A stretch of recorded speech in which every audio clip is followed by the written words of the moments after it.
Oi pessoal, espero que vocês estejam bem. Sejam bem-vindos para mais um vídeo aqui comigo no canal. Daqui a pouco nós vamos celebrar a Páscoa, um feriado muito esperado pelas pessoas religiosas e também pelos amantes de chocolate. Todo mundo já sabe como a Páscoa é celebrada aqui no Brasil, mas eu tenho certeza de que poucas pessoas alguma vez já se importaram de como que é celebrada a Páscoa lá na Rússia. O que as pessoas fazem lá de interessante, o que elas comem, existe algum coelho da Páscoa? E será que essa data é bem esperada ou é como o Natal, que no calendário russo vem depois do Ano Novo e já não tem tanta energia de celebrar esse feriado igual aqui no Brasil? Então, para mudar isso, hoje eu vou falar para vocês como que é a Páscoa na Rússia e quais as diferenças existem entre as celebrações lá e aqui no Brasil. Fiquem comigo porque eu tenho certeza que vai ser interessante para vocês.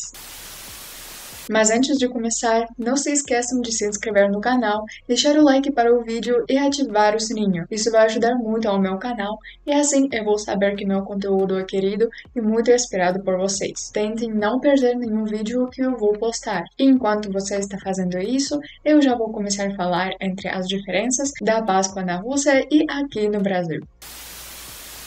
A primeira coisa que eu devo dizer é que a data da Páscoa na Rússia é diferente da Páscoa aqui no Brasil. Isso acontece porque nós usamos outro calendário. Eu já falei um pouco sobre isso quando eu fiz o vídeo sobre o Natal. Na Rússia, o Natal é celebrado dia 7 de janeiro, enquanto aqui no Brasil, todo mundo se une dia 25 de dezembro. Eu notei que muita gente ficou surpresa com essa diferença e algumas pessoas até ficaram perguntando se a Rússia realmente tem a mesma contagem dos anos. Tipo, na Rússia atualmente é 2025 ou algum outro ano? E a resposta para essa pergunta é sim, nós temos 2025, mas a nossa igreja ortodoxa segue o outro calendário. E eu gostaria de falar um pouco sobre isso.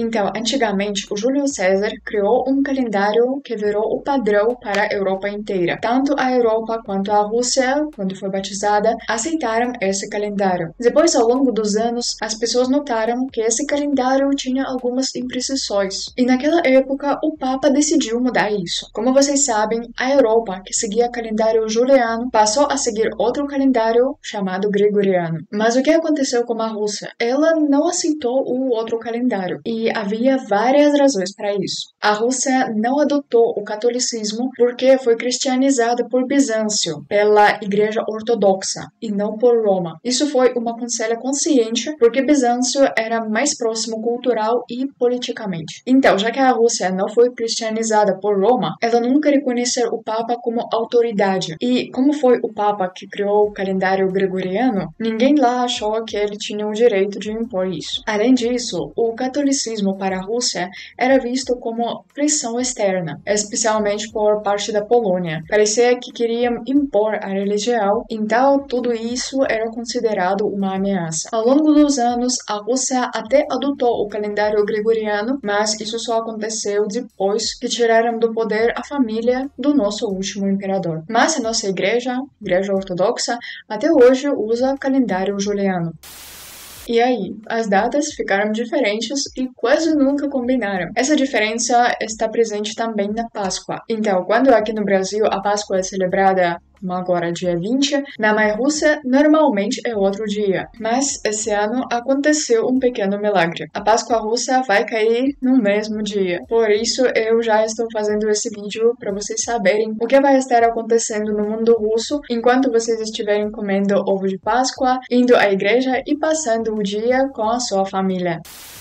Agora vamos falar sobre as tradições e costumes que os ortodoxos seguem na Páscoa. Um bom tempo antes de feriado, os ortodoxos fazem a quaresma, que dura 40 dias. Durante esse período, você não pode comer carne, laticínios e também produtos com farinha, tipo pão, algumas roscas, isso também não pode. Essa quaresma simboliza a imitação de Cristo, que jejuou 40 dias no deserto antes de começar a sua missão. Tirando esses elementos, as pessoas acreditam na purificação da alma e do corpo. A última semana da quaresma é muito importante. Pra gente, ela é também a Semana Santa. Nessa semana, os ortodoxos relembram os sofrimentos de Jesus. Na Quinta-feira Santa, nós chamamos ela de Quinta-feira Limpa. Чистый четверг. É costume fazer uma faxina completa, decorar as casas e os quintais, arrumar tudinho, e muitos também já começam a pintar os ovos e preparar os bolos de Páscoa. Mais tarde eu falo sobre isso mais específico, mas não precisa se assustar com o ovo pintado, não tem nada demais. No dia seguinte, Sexta-feira Santa, os fiéis devem ir à igreja e rezar. Na noite do Sábado Santo, as pessoas também vão à igreja, mas para o culto de Páscoa, que dura a noite inteira, durante o qual o bolo de Páscoa e ovos pintados são abençoados. Este sacramento é muito bonito, alegre e diverso. E, finalmente, nós chegamos no dia de Páscoa. O que os russos fazem nesse dia? Como eles passam esse dia sagrado? Normalmente, esse feriado nós passamos com a nossa família na hora do almoço. Nesse dia, nós temos algumas tradições que seguimos e os pratos que cozinhamos. É costume que os fiéis fazem Christosavanie na Páscoa. Ou seja, em vez de cumprimentar a pessoa com oi ou olá, nesse dia nós falamos Christos Voskres. Ou seja, Cristo ressuscitou. E a outra pessoa deve responder Воистину воскрес, o que significa Ele ressuscitou de fato. Eu posso afirmar com certeza absoluta que não existe na Rússia nenhuma pessoa que não saiba desse costume, porque todo ano, no domingo exato, nós usamos esse cumprimento. Mas a coisa mais interessante nesse dia é a nossa comida. Nós temos kulich, que parece com panetone, mas entre esses dois tipos de pães tem uma diferença. A estrutura do kulich é rica, macia e levemente densa, enquanto a massa do panetone tem muita manteiga e é muito mais saborosa, na verdade, que o kulich. Nós adicionamos na massa também frutas cristalizadas ou frutas secas e cobrimos com uma glacê de açúcar com confeitos coloridos. Muitos russos adoram esse glacê que fica bem doce, mas eu prefiro o pãozinho mesmo. Mais um prato específico é pasca. Pasca é feita de queijo cottage. O nome Pasca vem da palavra Páscoa mesmo. Em russo, o feriado Páscoa se chama Pascha. Esse prato Pasca muitas vezes é levado à igreja para ser abençoada. Normalmente as pessoas escrevem nela duas letras, X, B.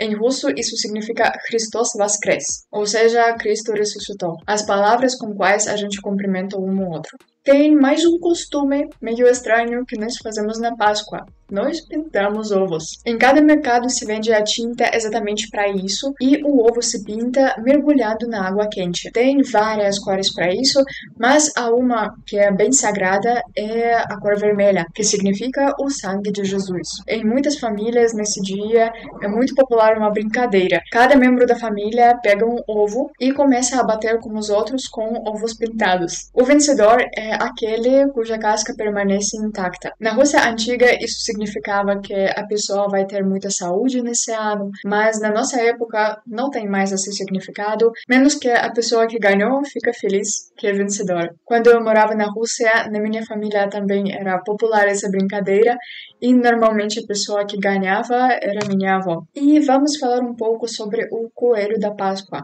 Infelizmente ou não, na Rússia nós não temos ele como símbolo da Páscoa, muito menos existe ovo de chocolate, que aqui no Brasil as pessoas comem bastante. Lá nós temos nossas tradições, bem diferentes daqui, mas o sentido é mesmo. Nós também temos Páscoa, acreditamos em Deus e guardamos tradições e costumes dos nossos antepassados. Então, gente, espero que vocês gostaram desse vídeo. Me conte nos comentários como você vai passar essa Páscoa ou como você costuma passar esse feriado em geral. Me diz se você sabia dessas tradições da Rússia, dos pratos típicos e se um dia você gostaria de experimentar algo da nossa mesa. Espero que vocês vão passar bons feriados, mas por hoje é só e nós vamos se ver em breve. Até o próximo vídeo.